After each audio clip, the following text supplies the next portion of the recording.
Hi everyone. FPL is a very simple game.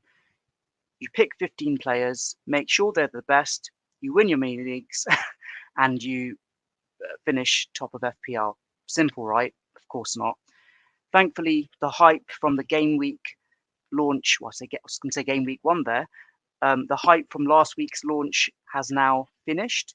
I've had time to reflect on my initial draft, and I'm ready to make some alterations to my team.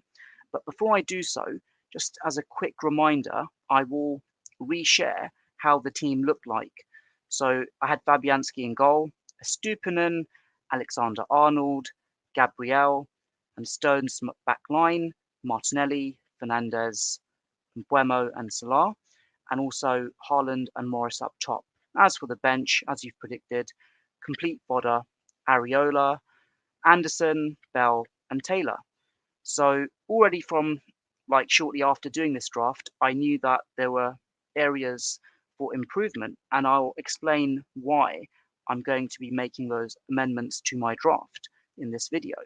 So let's get straight into it. I'm going to go to my transfer page and talk you through each of those changes. So here we go. So from the get-go, just going to just move this here, 1 second.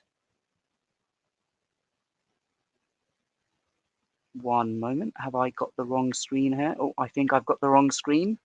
1 minute. Let me go back to my other screen, apologies. So jumped the gun there, give me 1 moment. So if you saw anything, pretend you didn't see it. So here we go. So from the get-go, you can see I've got Areola and Fabianski. The reality is that there is a good probability that Fabianski may not be the number one at West Ham anymore. So I'll just share this news here. Just give me 1 moment. So this news has come from a fairly reliable source from West Ham. From West Ham views, they're citing the ex-West Ham United employee. So Lucas Fabianski has had his contract at West Ham extended by a further year, which I believe happened at the end of May, early June. However, his role at the club could be different for the 23-24 season, next season as they had it then, with Areola expected to become the club's regular starting goalkeeper. And this has been cited a fair bit across FPL Twitter as well, that Fabianski won't be the starting keeper. And if that is the case, then obviously it wouldn't make sense for me to have him have Fabianski in my team. It just would be a bit odd having a 4.0 starting keeper with a 4.5 backup. So I can comfortably say that I'm going to definitely get rid of Fabianski if it's proven to be the case that he will no longer be the starting keeper. So I will base it on the assumption that actually he won't be. So in this team, Fabianski has gone. Apologies, what's gone there? There we go. So get rid of Fabianski.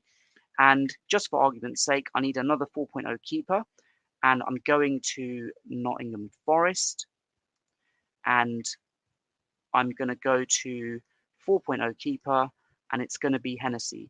So in this iteration, in this draft, I'm assuming that Areola will be the starting keeper, and it's unlocked 500,000 for my team. So that's one change from the get-go that I'm going to have for my most up-to-date draft. And coming on to the back line, as you can see, I've got Gabriel, Estupinan, Alexander-Arnold, Bell, and Stones. I feel there's a lot of value in the back line. I've seen a lot of experts and content creators already shelling out on 3 defenders. And yeah, I see the logic that there might be an issue in having Alexander-Arnold due to his tricky run of games. But for the time being, I'm happy with this back line. I mean, the placeholder in my instance for Alexander-Arnold is Luke Shaw. That's a switch I can easily make, but also United also have a tricky run of games as well. It's not as if it's like just like Liverpool from the top 5 or 6 teams. So from the get-go, I can make that switch. If I have concerns about how Trent Alexander-Arnold is doing in preseason, or if the role has been reconfigured again, that switch is not an issue at all for me. So the back line remains unchanged. But there are other changes that I'll be making further up the pitch. So one of the glaring misses I feel from my initial draft was Saka.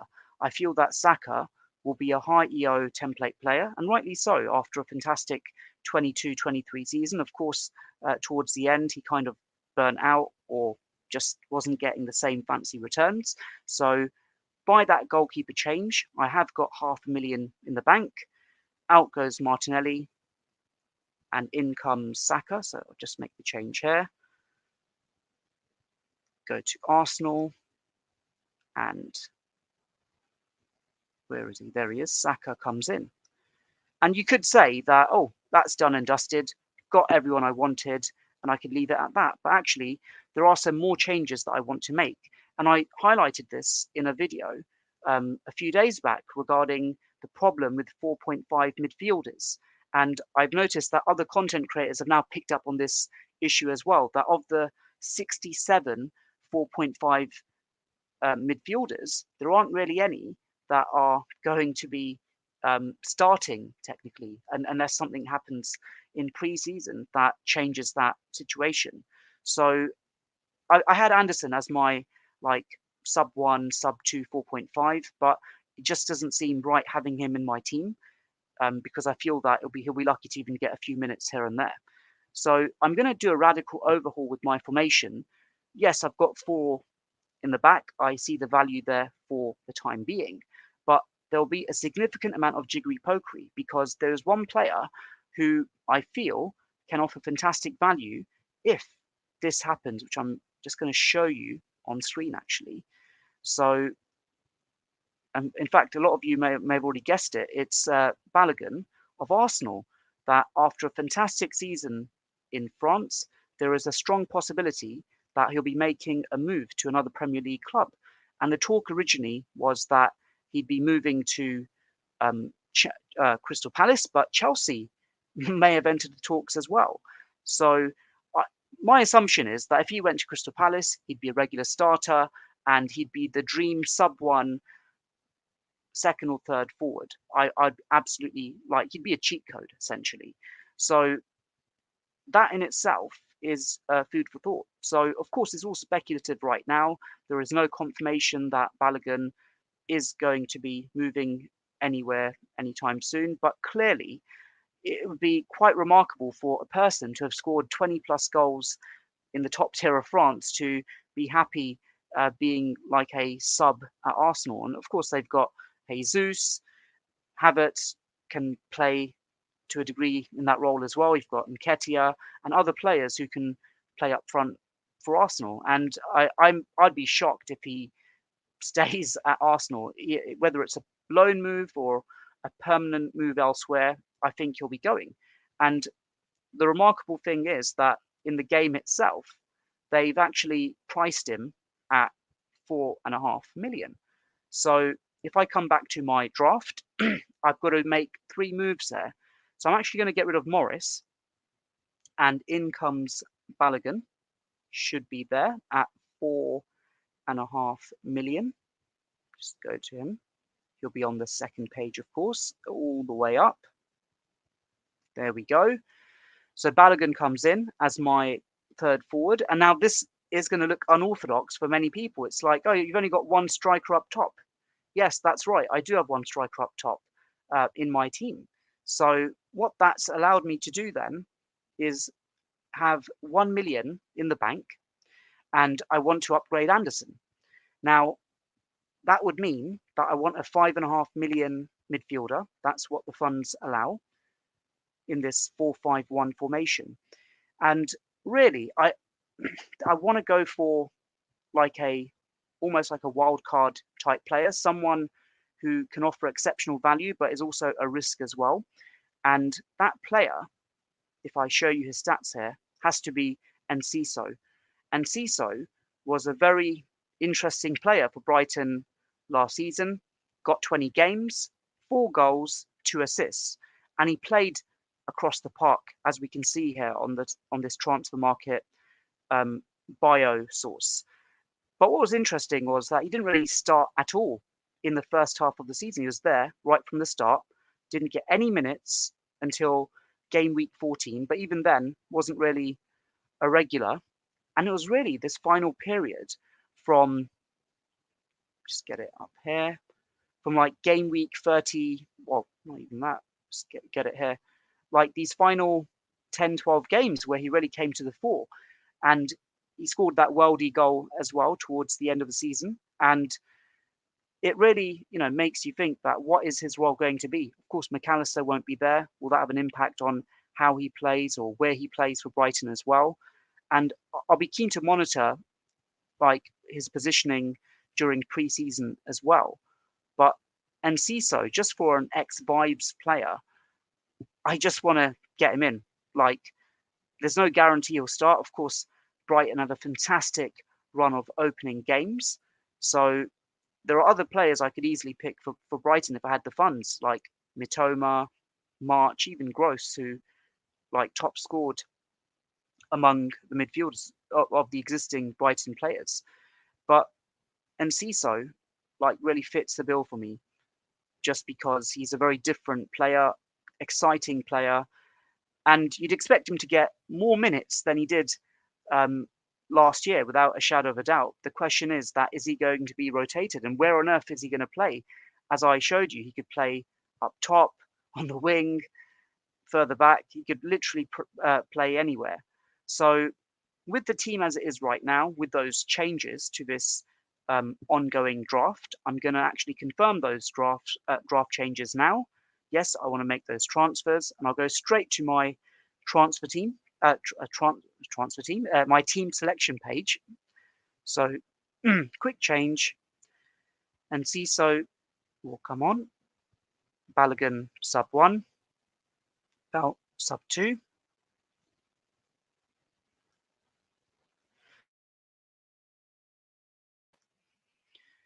And let me just, Taylor sub 3.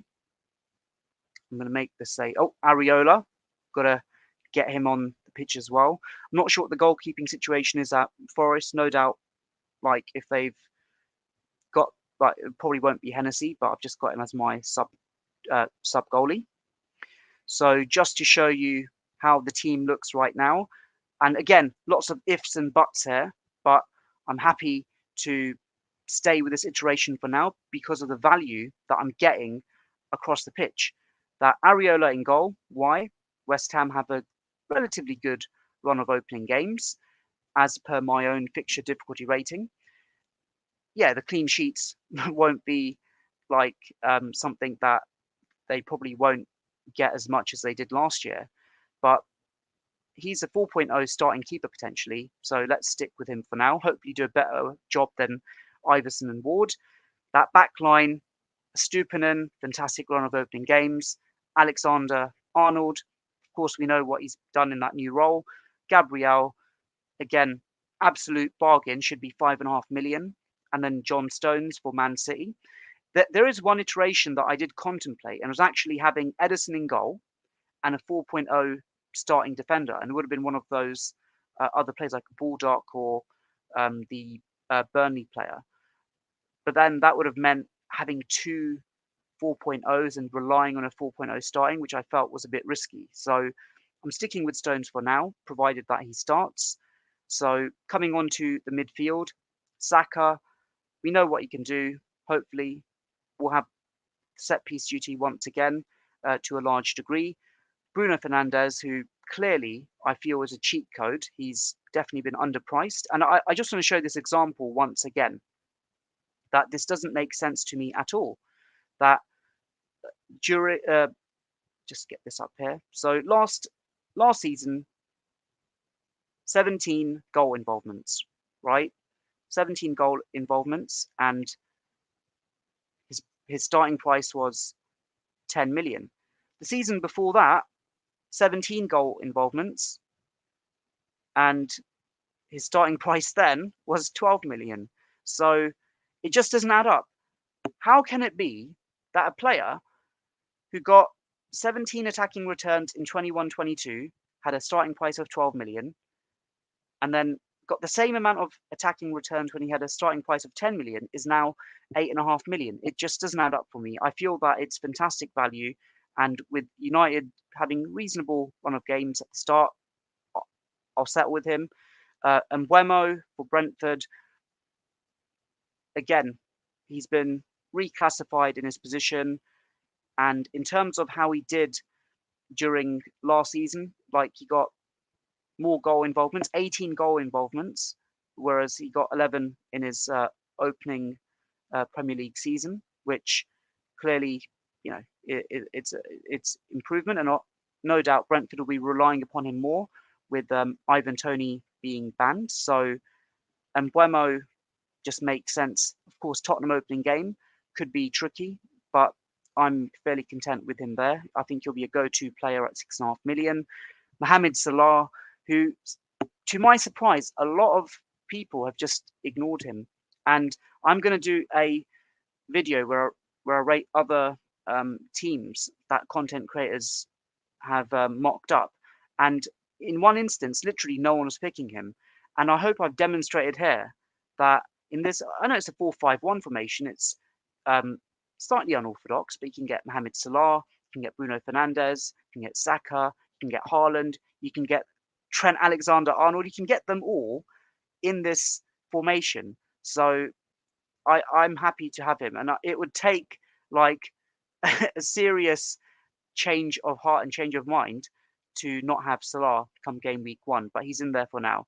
And Enciso as my 5th midfielder, I think he is the best 5.5 million midfielder, and I feel far more content in going in for a 4-5-1 with him than a 4-4-2 with Anderson as my sub 1. Just makes more sense, or a sub 2. And then Haaland is my only striker. Are there any other strikers in the game who stand out for me at this moment in time? And of course, you could make a case for Nkunku and other players as well. But the reality is that it's really Haaland or no one. There's Kane, of course, there's Kane as well. And there is another iteration that I might be working on. And if I have a change of heart with Salah, I would get Kane in. That's really the only other change. If in pre-season, with the new Spurs manager, they're just banging in goals left, right, and centre, and Liverpool have a poor pre-season, I'm happy to make that switch, no problem at all. But for now, it is Salah and Haaland, but Haaland and Kane hasn't been completely ruled off the menu. Hennessy, 4.0 keeper, yeah, that's fine if Areola's the regular for West Ham this season, with what I've shown a moment ago. Balogun, whether he's at Palace, whether he's at Chelsea, I'd expect him to get more minutes than if he was at Arsenal for the entirety of the 23-24 season. So as a sub 1, sub 2, whether he's starting regularly or getting cameo minutes, I'm happy to have him there. Bell as the 4.0. Like I've mentioned, there are 2 other 4.0s I could potentially consider, but for now it's him. And then I need another 4.5 striker to make this formation work. And really, Taylor's the only one that stood out for me. I mean, Archer perhaps as well, but yeah, there aren't really many other options. I've not seen actually any other content creators or experts put out a 4-5-1, but I'm really keen to hear your thoughts on this as well, in terms of like, does this work for you as well? It's something very different, but at least you're getting the value players in, you're getting the fixture-proof players in, and ultimately, it's something where you'd hope that if it works, it would absolutely be fantastic. But that's where I'm at the moment, and I've got a question here as well. Wasn't expecting any questions. Pickford, Trent, Gabriel, Estupinan, Salah, Enciso, Saka, Mbeumo, Mitoma, Haaland, and Nkunku. Yeah, I mean, I've got most of those players here as well. Like, I want to be very careful in terms of like who are the absolute must-haves. Like, the only must-have really is Haaland, if we're being perfectly frank. And then if you go on a club by club level, you can then say Saka. You can then say, if I had to choose between Salah and Trent Alexander-Arnold, I'd be going for Mohamed Salah as my go-to Liverpool player. And then for the other clubs, it varies. Like my back line, as much as I like it, if I feel that Stones isn't going to start during the Community Shield, then that's an indication, potential risk of him not starting during the game week 1. I'm happy to ditch him. Gabriel, no doubt, he'll be there. Alexander-Arnold just makes sense at 8.0 million. If I feel that something isn't right, I'm happy to. It's easier to downsize a Mohamed Salah and a Trent Alexander-Arnold than it is to upsize. If they absolutely, I was going to say absolutely, you know, like hammer Chelsea, which I highly doubt with Pochettino, then they do well against Bournemouth, it's something that would be, oh great, I need a free transfer, or I have to take a hit just to get them for the next match. My gut feeling right now says have Mohamed Salah, have Trent Alexander-Arnold. But looking at who's missing, clearly, I need a defensive Manchester United asset. Chelsea have a fantastic run of opening games. The only player I'd consider from Chelsea right now with this formation is Reece James, really. But let me know in the comments below what you think. Really keen to share ideas and also hear what your thoughts are. And I would really appreciate if you can like, share, and subscribe as well. That would be greatly appreciated. And apart from that, I've got some very interesting content coming up. Some of it will be very different to what you're seeing. I feel that a lot of the content is saturated, and I'm guilty of that as well. You know, with first draft reveals, updated draft reveals, etc. But there'll be some very different content that's coming your way as well in the days ahead. So stay tuned. Thank you, and all the best.